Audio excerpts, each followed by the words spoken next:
여러분 안녕하십니까? 폭염이 기승을 부리면서 바닷물의 온도가 30도에 육박하면서 한평 해역에는 고수온 경보가 내려졌습니다. 어민들과 지자체는 양식장의 피해를 최소화하기 위해 안간힘을 쓰고 있습니다. 김영찬 기자가 현장을 다녀왔습니다. 지난 20일부터 고수온 경보가 내려진 한평군 앞바다. 새끼 돌돔 24만 마리를 키우는 한 가두리 양식장을 찾았습니다. 바닷물에 산소 공급을 하는 장치가 계속 돌아가고 있고 수온을 낮추기 위해 차광막까지 설치했습니다. 이곳 한평 앞바다는 사흘 넘게 수온이 30도를 육박하면서 고수온 경보가 발효돼 어민들이 비상에 걸렸습니다. 실제 양식장의 수온을 체크해봤습니다. 현재 수온 30.3도. 어민들은 양식장 피해를 최소화하기 위해 안간힘을 쓰고 있지만 뾰족한 수가 없다며 애를 태우고 있습니다. 28도 넘어지니까 지금 두 번으로 아침 저녁만 주고 있는 상태입니다. 사료 영양제를 타서 돌돔한테 제일 좋다는 영양제 별도로 구입해서. 어민들이 이처럼 긴장하는 것은 과거 고수온 피해에 대한 기억 때문입니다. 고수온으로 전남에서는 지난 2018년 7개 시군 553곳에서 5,410만 마리의 물고기와 전복 등이 폐사해 471억 원의 재산 피해가 났습니다. 전남도는 이에 대비해 완도와 장흥, 고흥 등의 양식장에 수온 측정기 140개와 액화산소를 공급하는 등 피해 예방에 나섰습니다. 앞으로 우리가 이제 관리할 것은 매일 수온이나 용존산소 체크해가지고 모니터링을 할 것이고요. 지금 폭염이 계속됐을 때는 여가에서 이제 일단은 차단막 설치하고. 오리와 전복을 비롯해 전남의 양식어가는 5,000어가에 21억 6천만 마리. 올여름 고수온 현상을 무사히 넘길지 어민들의 속이 타들어가고 있습니다. KBS 뉴스 김영창입니다. 지난 5일부터 나흘 동안 발생한 호우로 심각한 피해를 입은 해남군 등 3개 군과 진도군, 진도읍 등 4개 읍면이 특별 재난지역으로 선포됐습니다. 중앙재난피해합동조사단의 확인 결과 해남이 91억 원으로 피해가 가장 컸고 강진과 장흥이 각각 68억 원과 63억 원, 그리고 진도군의 4개 읍면은 28억 원의 재산 피해가 발생했습니다. 특별 재난지역으로 지정되면 공공시설 피해 복구에 국비가 최대 80%까지 지원되고 피해 주민에게는 건강보험료 등이 한 달 동안 감면됩니다. 이런 가운데 민주당 윤재갑 국회의원과 명현관 해남군수는 특별 재난지역 지정으로 지자체의 부담을 덜게 됐다며 지역민과 함께 신속하게 복구 작업을 완료하겠다고 밝혔습니다. 히말라야 브로드피크를 등정하고 하산 중에 추락해 실종된 김홍빈 대장의 부인이 신속한 구조 작업을 위한 파키스탄과 중국 정부의 협조를 요청했습니다.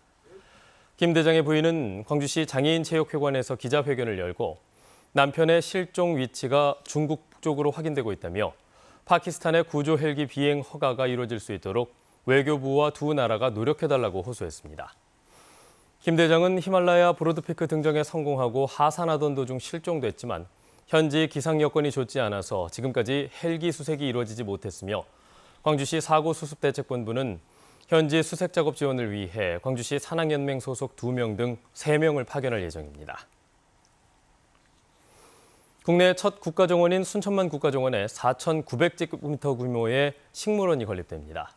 이 열대식물관은 물론 도서관까지 갖춘 복합 문화공간이 들어설 예정인데 관광객은 물론 지역민들을 위한 공간으로도 주목받고 있습니다. 김혜린 기자입니다.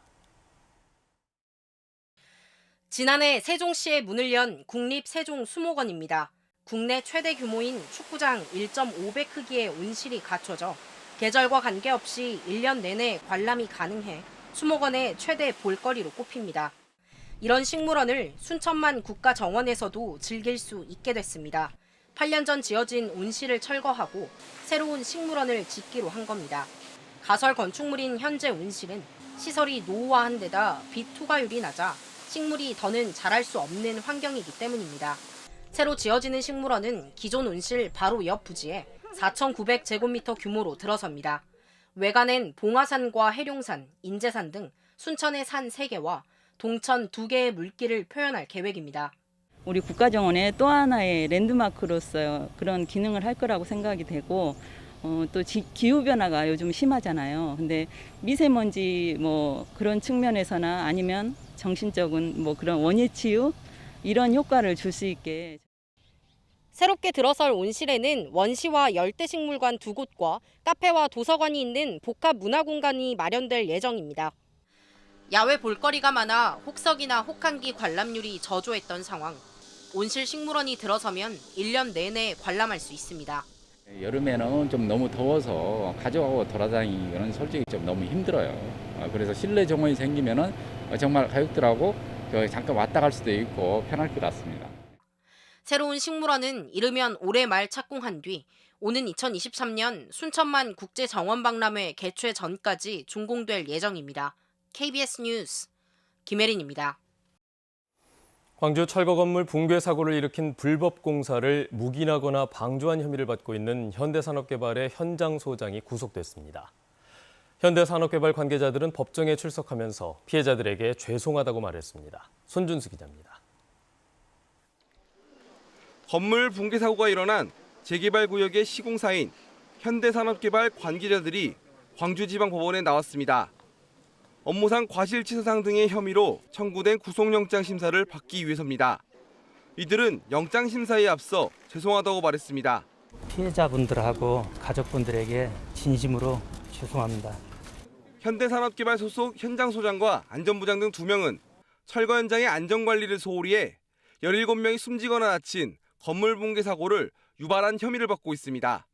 경찰은 이들이 철거 작업의 문제를 알고도 관리 감독을 제대로 하지 않아 불법을 묵인하거나 방조한 것으로 보고 구속영장을 신청했습니다. 이에 대해 광주지방법원은 현장 소장 서모 씨에 대해 증거인멸에 염려가 있다며 구속영장을 발부했고 안전부장 김모 씨는 도망할 염려가 없다며 영장을 기각했습니다.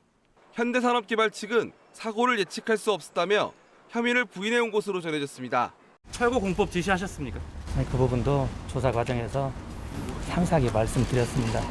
광주 붕괴 사고와 관련해 지금까지 경찰이 입건한 피의자는 23명이고 이 가운데 6명이 구속됐습니다. 경찰은 이번 주 안으로 국립과학수사연구원에 정밀 감식 내용이 통보되면 다음 주쯤 수사 결과를 발표할 계획입니다. KBS 뉴스 손준수입니다. 이런 가운데 앞으로는 광주에서 5층 이상의 건물 철거 시 지자체 심의가 의무화됩니다. 광주시의회는 임시회 본회의를 통해 건축물 철거 공사의 경우 지상 5층, 높이 13m 이상의 건물은 해당 지자체 건축위원회의의 심의를 받도록 시 건축 조례 개정안을 의결했다고 밝혔습니다. 기존에는 지자체 담당 부서의 허가만 받으면 철거가 가능했지만 최근 재건축 건물 붕괴 사고를 계기로 관련 조례 개정 요구가 제기됐습니다.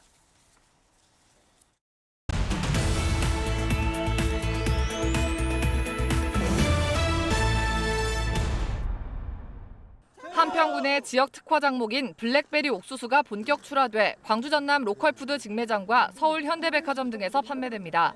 한평군은 이와 함께 옥수수 티백과 팝콘 등 가공식품 생산 등을 통해 부가가치를 높이고 기능성 옥수수도 생산할 계획입니다. 광주시 동구가 재활용 도움 카페 동구라미를 개소했습니다. 동구형 자원순환 실천 플랫폼에 기반이 될 재활용 도움 카페는 자원순환에 관한 교육과 홍보, 재활용품의 올바른 분리배출 방법 안내, 그리고 재활용품을 활용한 체험 프로그램 등을 운영할 예정입니다. 화순 전남대병원의 건강보험 보장률이 전국 상급 종합병원 가운데 가장 높은 것으로 조사됐습니다. 경실련이 전국 상급 종합병원 41곳에 병원비 건강보험 부담 실태를 분석한 결과 화순 전남대병원이 평균보다 14%포인트 높은 79.2%로 전국 1위를 기록했습니다. 광주은행과 NH농협은행 해남군 지부가 지역의 인재 양성과 교육 발전을 위해 해남군 장학사업 기금으로 각각 1,000만 원을 기탁했습니다. 광주은행 등은 사회공헌을 통해 지역 발전에 이바지할 수 있도록 노력하겠다고 밝혔습니다. 지금까지 단신브리핑이었습니다. 어제 오후 6시를 기준으로 광주에서는 코로나19 신규 확진자 6명이 추가됐습니다. 신규 확진자 가운데 3명은 최근 집단 감염이 발생한 광주 해외 유학생 관련으로 관련 확진자는 모두 16명으로 늘었고 나머지 확진자 가운데 1명은 광주의 한 중학교 관계자입니다. 전남에서는 여수 11명 등 4개 시군에서 모두 14명이 확진됐는데 여수 지역의 확진자 가운데 4명은 유흥주점 종사자들로 파악됐습니다. 밤사이 광주시 방림동의 한 아파트 단지에서 정전이 발생해 폭염 속에 주민들이 큰 불편을 겪었습니다. 어젯밤 10시쯤 광주 남구 방림동의 한 아파트 단지에서 3시간 동안 전기 공급이 끊기면서 400여 가구가 에어컨 등 냉방기구를 사용하지 못하는 등 불편을 겪었습니다. 또 정전으로 승강기에 타고 있던 2명이 갇혔다가 소방당국에 의해 구조됐습니다. 한국전력은 해당 아파트의 자체 전력 공급 설비의 이상으로 정전이 발생한 것으로 보고 정확한 원인을 조사하고 있습니다. 보행자 3명이 숨지고 16명이 다친 여수 탁송 차량 교통사고와 관련해 차량 운전자가 구속됐습니다. 여수경찰서는 지난 20일 여수시 서교동 한제 사거리에서 탁송 차량을 운전하다가 사고를 일으켜 사상자 19명을 낸 혐의로 차량 운전자 41살 A씨를 구속했다고 밝혔습니다. 앞서 경찰은 전라남도와 도로교통공단 등 관계자 등과 함께 사고 현장 검증을 진행했습니다. 조선대학교 병원이 건강보험심사평가원이 발표한 약제급여 적정성 평가에서 항생제와 주사제 처방률 1등급을 받았습니다. 조선대병원은 상기도 감염 항생제 2.43%, 주사제 1.82% 등 낮은 처방률로 약물 오남용 예방에서 높은 평가를 받아 1등급을 기록했다고 밝혔습니다. 심평원은 약물 오남용을 줄이기 위해 2001년부터 주요 약제와 처방을 분석하는 약제급여 적정성 평가를 시행하고 있습니다. 전남 지역의 공공의료 확대와 의료 서비스 불평등을 해소하기 위한 전남도민 네트워크가 출범식을 갖고 본격적인 활동에 나섰습니다. 전남도민 네트워크는 출범 선언문에서 전남 지역의 보건의료 공급 환경이 심각해 공공의료의 확충이 절실한 상황이라면서 질 좋고 경쟁력 있는 공공의료의 확충과 섬 지역을 비롯한 응급의료 체계를 확보하는 데 앞장서겠다고 밝혔습니다. 광주 인공지능 산업 생태계 조성을 위한 산학연협회가 출범식을 갖고 본격적인 활동에 들어갔습니다. 협회는 인공지능 산업 실태 조사와 발전 방향 수립 등 정책 연구와 함께 인재 양성 등을 위해 협력할 예정입니다. 협회는 또 인공지능 산업 전시회와 세미나, 컨퍼런스 등을 개최할 계획입니다. 5.18 희생자를 기리는 추모 행사를 열다가 연행돼 고초를 겪었던 조계종 전 총무원장 월주 스님이 열반에 들었습니다. 월주 스님은 폐렴 등의 지병으로 치료를 받다가 어제 오전 전북 김제 금산사에서 입적했습니다.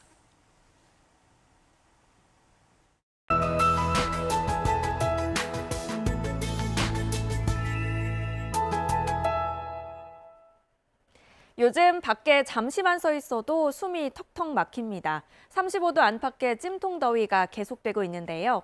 당분간 하늘도 대체로 맑게 드러나면서 햇볕이 더 강하게 내리쬐겠습니다. 오늘도 한낮 기온 광주가 36도로 어제보다 3도가량이나 높겠고요. 주말 동안에도 계속해서 오늘과 비슷한 더위 이어지겠습니다. 폭염특보도 지속이 되고 있습니다. 진도와 완도, 여수는 폭염주의보가, 그 밖에 광주 전남 지역은 폭염경보가 발효 중인데요. 햇볕이 강한 낮 시간대는 되도록 외출을 피하시고 수분 섭취 충분히 하시기 바랍니다. 오늘도 가끔만 구름이 많겠고 아침 기온 광주가 24도, 담양 23도로 어제보다 다소 높습니다. 낮 최고 기온은 장성과 화순 36도까지 지속했습니다. 여수의 낮 최고 기온 32도, 고흥 33도, 순천 36도로 어제보다도 더 덥겠습니다.